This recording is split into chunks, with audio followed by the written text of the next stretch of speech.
राहुल आणि सीमा एकमेकावर खूप प्रेम करत होते. दोघेही रोज तासनतास फोनवर बोलत होते. राहुलने सीमासाठी अनेक स्वप्ने पाहिली होती. त्याला वाटत होते की तीच त्याच्या जीवनाची साथी आहे.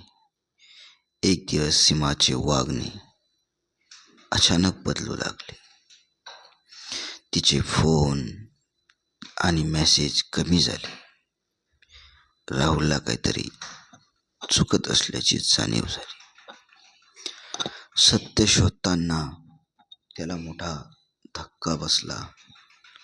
सीमा दुसऱ्या मुलासोबत नात्यात असल्याची त्याला जाणीव झाली. राहुलचे हृदय पूर्णपणे तुटले.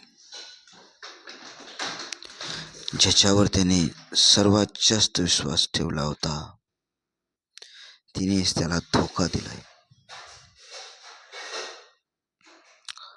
अनेक रात्री तो एकटाच रडत बसला. पण काळाने त्याच्या जखमा हळूहळू भरून काढल्या. त्याला समजले की खरे प्रेम कधीच फसवत नाही आणि त्या धोक्याने त्याला आयुष्याचा मोठा धडा शिकवला. प्रेम करा, पण स्वतःचा सन्मान कधीच गमावू नका. कधीच गमावू नका. प्रेम करा, पण स्वतःचा सन्मान कधीच गमावू नका. कधीच गमावू नका.